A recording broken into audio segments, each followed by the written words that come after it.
Hello everyone and welcome back to my channel.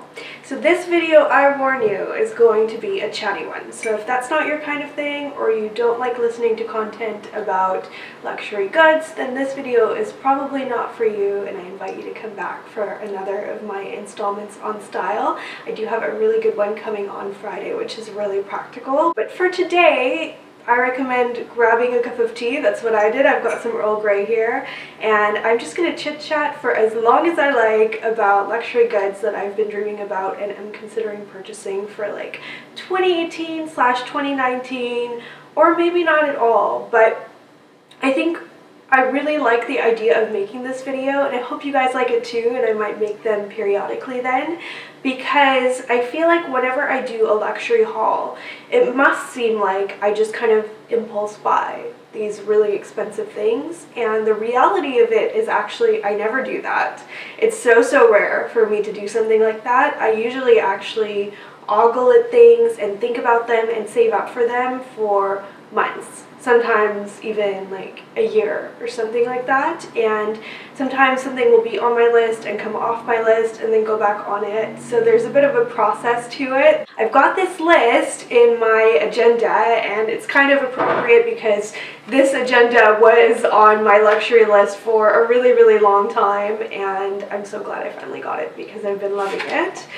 So yeah, I've got a whole page and it just basically says Lux List 2018. I'm going to show it to you and then I'll chat about everything that's on there, and I'm really curious to hear whether any of you guys have these things already or are considering them, because I'm always all about reviews, and part of the fun of doing this is so that I can also research everything for quite a while. Here's my list. If my handwriting is tough for you to read though, I'm actually going to write everything in the info bar down below and link everything so that you can see the web pages that I've kind of consulted for all these different things. And I think out of everything that's on the list, this is the one that I'm pretty certain I'm gonna get. I'm just kind of saving up for it, and also I want to get it closer to the time when I'm actually going to be wearing it. So to me it's a bit more of a spring coat. I see myself maybe getting this coat in the next month or so, maybe 2 months, and that is another Sentaler Coat. Now this is getting ridiculous because I already have 2 Sentaler Coats. I purchased one of them over a year ago when the Duchess of Cambridge came to Canada and wore this particular gray one. I got the black version because I felt like it was the safest choice that I would get the most wear out of, and so, you know, I still have it. It's got a lot of BB fur on it. Definitely, you know, black shows fur more than other colors, but given the nubbly texture, it's actually not too bad in terms of showing fuzz or lint or anything like that.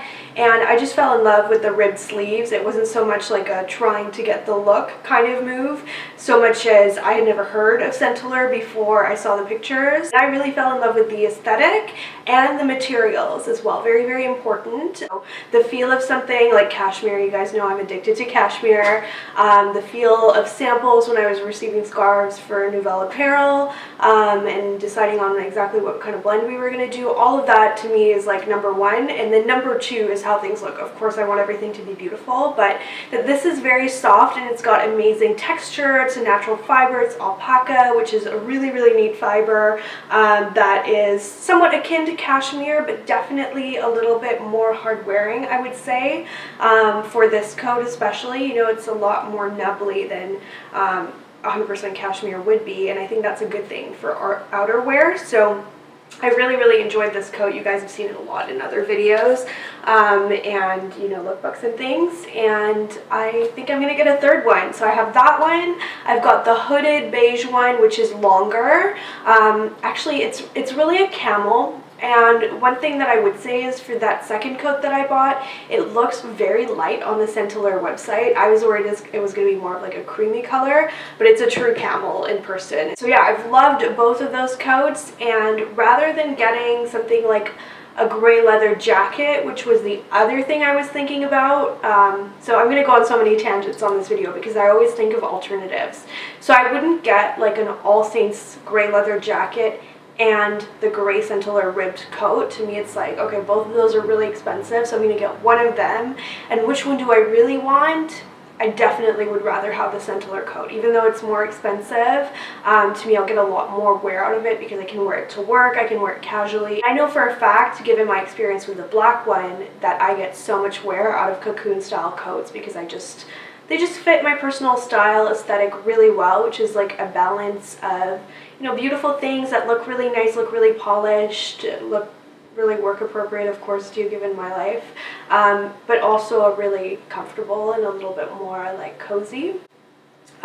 So yeah, I'm definitely like edging towards that. The price is painful, so I think I'm gonna wait until, like I said, I can actually wear it because it feels more spring-like in Vancouver.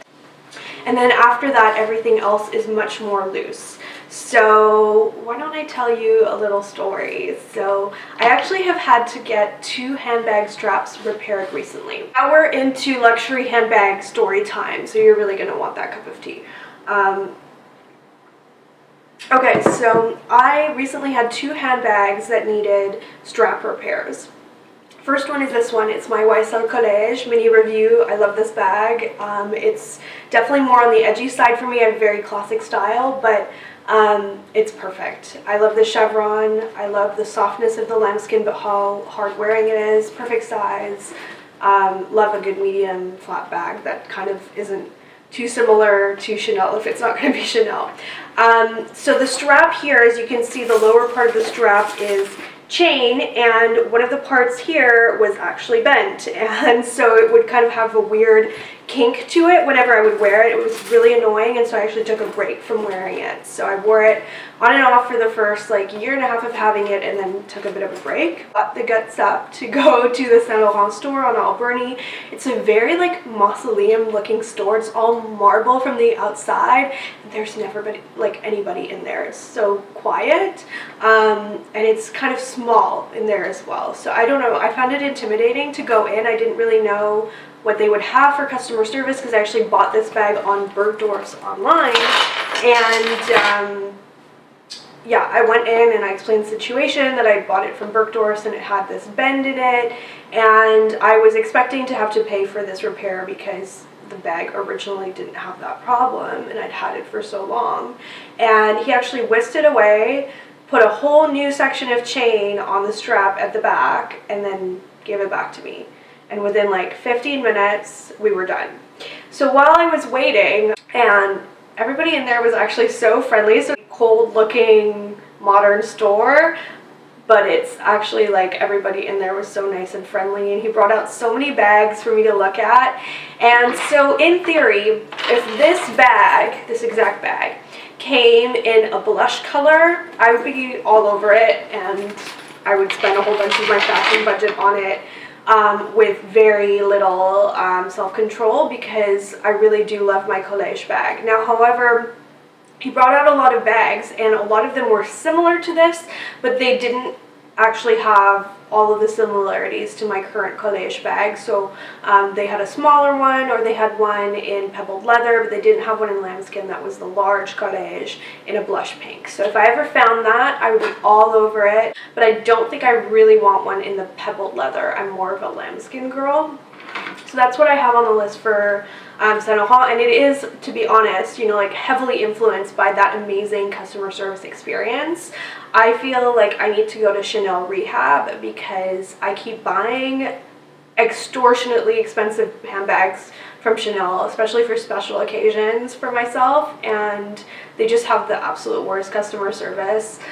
There's some stitching on the strap of my boy bag, my navy boy bag, but I haven't worn it that much. It's more of like a special occasion and everyday bag for me. And the stitching came apart, and so the whole strap just like isn't attached to the bag anymore. So I brought it in, and they're charging me $35 for the repair, and it's going to take an as yet undetermined amount of time.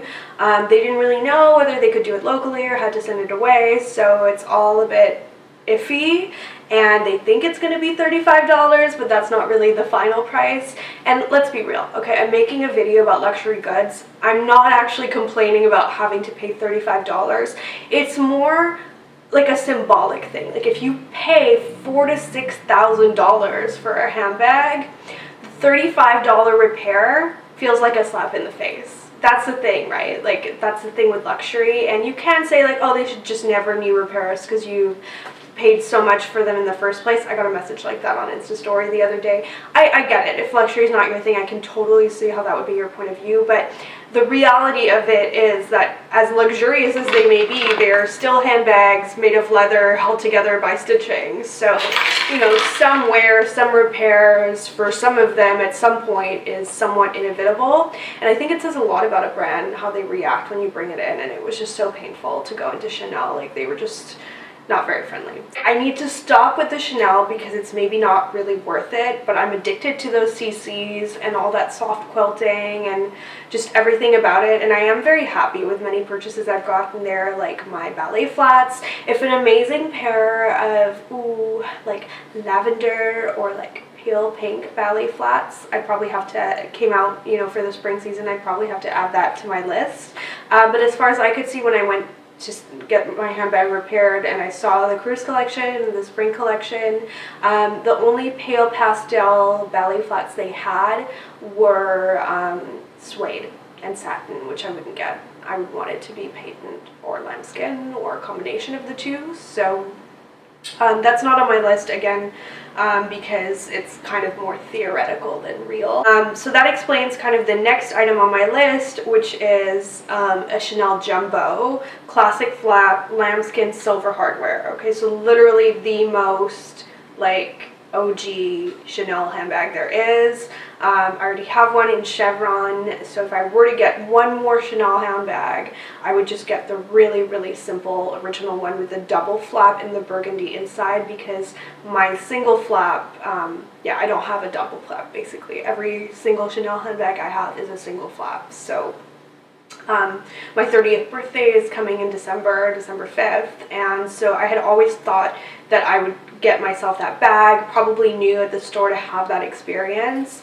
The price is insane now, it keeps going up, and in this moment, because of that customer service experience, I'm feeling like that's going to be a no. But it may come to like my 30th birthday and I'll still feel like I really want that experience and that maybe like last Chanel handbag, and I think I would be okay with that. So yeah, I don't know. I'm on the fence about that one. Let me know, you guys, are there any of you who are like kind of torn by Chanel, like you want to stop liking it and stop being so drawn to it, but it's really hard. It's really hard to give up Chanel. But that said, I think nowadays it's not impossible because there are so many good alternatives. So Saint-Allure is doing some really cool, edgy things. Gucci is so hot. They're doing some crazy things, but also some really nice classic things. And there's LV. So I'm also, you know, still really like so into Louis Vuitton. I still have my Galliera bag. I wore it a couple weeks ago and I filmed my outfits that week. And just pulling it out, I realized I had this moment of realization where I was like, I've had this bag for almost 7 years. How insane is that? I've had it for 7 years. It's still perfect. It's still so wonderful. I'm still so in love with it. It fits so much stuff. I think the monogram to me is still really classic. I know some people hate it. It's like a love-hate thing with Louis, but nonetheless, I feel like it's had dips in terms of popularity, and now it's kind of back up again, and so I'm seeing it more, and I'm kind of thinking, like, do I want another one? More likely not, but I may want something in the damier azur. I was in there with my friend a few months ago, and she actually purchased the Never Full damier azur. I've got the Never Full monogram, that limited edition Hawaii bag, and I love that one. I don't think I would necessarily get a second Never Full because of that though, because it is definitely a bit more of a casual bag for me. What I do really like, and what I saw when we went in there together, is the Girolata, which is damier azur as well, and it's got ties on the front, and I really like that it's basically a similar, it's like, okay, it's like if the Montaigne and the Noé, which I don't have but have always liked, if those two bags had a baby, that would be the Girolata, because it's got the tie and it's got two smaller handles and one long strap, and you can tuck in the smaller handles. So it's like the Montaigne in that way, but the tie makes it look a bit more like a bucket bag, Noé kind of style. I really like how it's like casual dressy, and I'm kind of like I don't know, I'm really liking the demi-azur. Of course, the problem is it is very much like a seasonal bag, but so would like a powder pink YSL collège. So I think maybe I'll get one of those two depending on how I feel. I don't know. Depending on what I really fall in love with. But I do keep thinking of the LV Giorlata, and the price point for that is more than a Neverfull, but it's not as much as like a new Montagne in the empreinte leather. You know, like some of the bags now at Louis Vuitton are insanely expensive. They're getting into kind of Chanel prices. But the demi-azur is still, you know, those pieces tend to be a little bit more reasonable. I've talked about handbags, I guess. I could talk about handbags all day.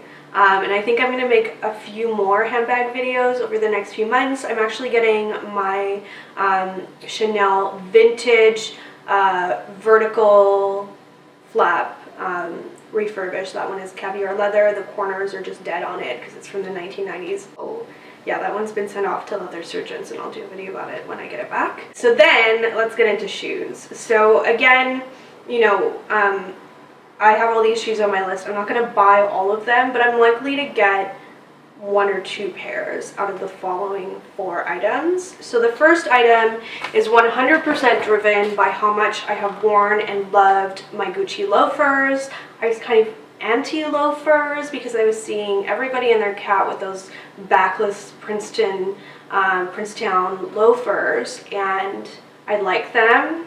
I couldn't stop thinking about them, but they just didn't work for me because with the rain here in Vancouver, having open back shoes like that just makes 0 sense to me. And they're a little more casual too, although I have seen people wear them to the office.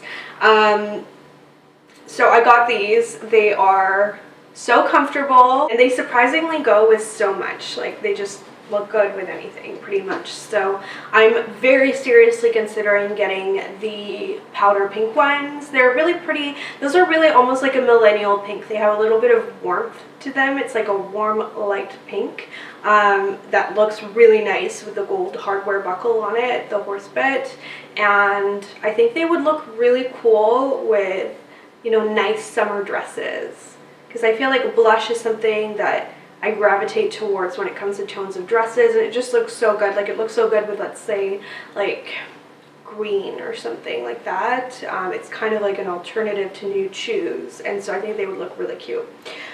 So that's likely. The other thing that I have to balance that with, though, is my desire to get another pair of Valentino sandals.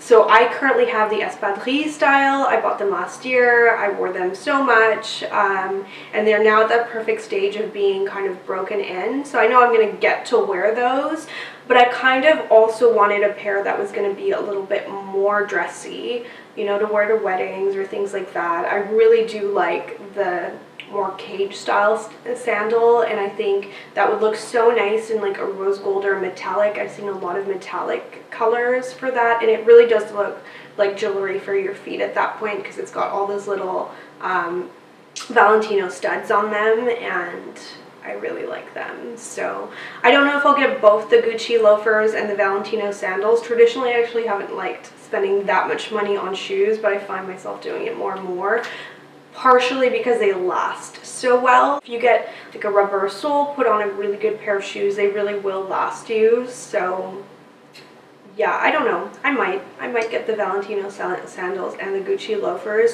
and then if I do that, then I'll really call it a day for shoes for spring. Like, those will be the only things I really get. But we'll see.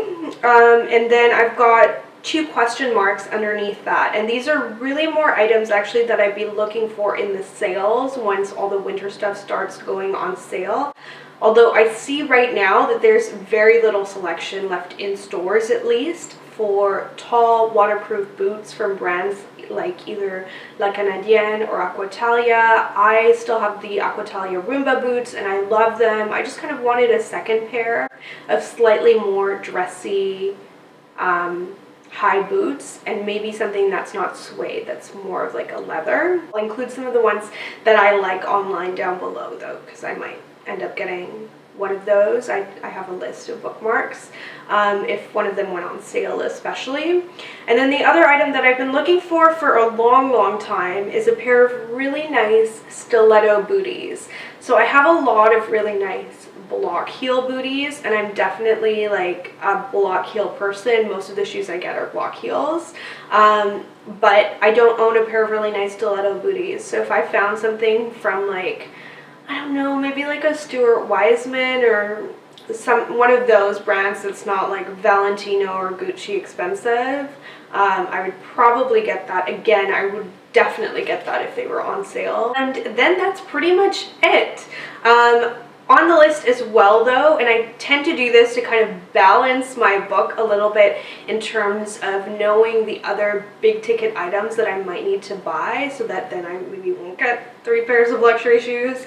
I've also got on my list a Hollywood mirror. So those are the mirrors with the bulbs on them. So it's not from like a fancy brand or anything, but to me it's a luxury item because they tend to start around $600, and I cannot see in the morning when I'm doing my makeup. I do have a really good little Conair mirror, but it is so pitch dark right now when I'm getting ready in the morning.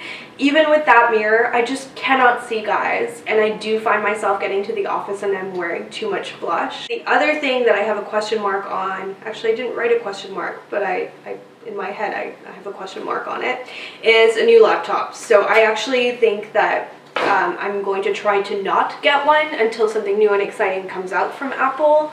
But my current MacBook Air is making distressing sounds when it's exporting movies or dealing with large files, and sometimes crashes if I'm exporting a large project. Like this one, it's very likely to crash. So I feel like it's on its way out sometimes. You know, once you've gotten, I think I've gotten more than 3 years out of my current MacBook Air, maybe 4 years, you kind of know at the back of your mind that it's coming, like the end is coming, and so you have to sort of be careful because I know at some point I'm going to need a new MacBook. Got a little visit from BB. She's super sleepy right now because she just had the last of her kitten vaccines earlier. Anyway, I promise I won't spray any of this because you guys won't be able to smell it, and that would be really annoying for her. So I got black saffron for the fall winter season, and I have to say Byredo is definitely on the luxury side for fragrances price wise, but it's pretty awesome. I really like the aesthetic. I love this scent. I've been wearing it non-stop since I got it, and so it's been a few months after I got this scent, Velvet Haze came out, and it's definitely an oddball scent. It's a love or hate, so definitely worth sniffing. That said, if you like coconut and cocoa and musky scents, and you like something that's a little bit out of the ordinary, like some of my previous recommendations have been tea-based fragrances, like Byredo's Book Fragrance, which is a bit more of an oddball because it has notes of books in it. Yes, Velvet Haze is a little bit like that as well, and I really like it. I've sprayed it on my skin a few times, and I think it would make a wonderful and unexpected spring scent. Because of the notes of coconut, immediately once you get that top note, to me it's actually very summery. But then it's underpinned by that cocoa kind of chocolatey warmth, and the musk comes through. The online description does say patchouli.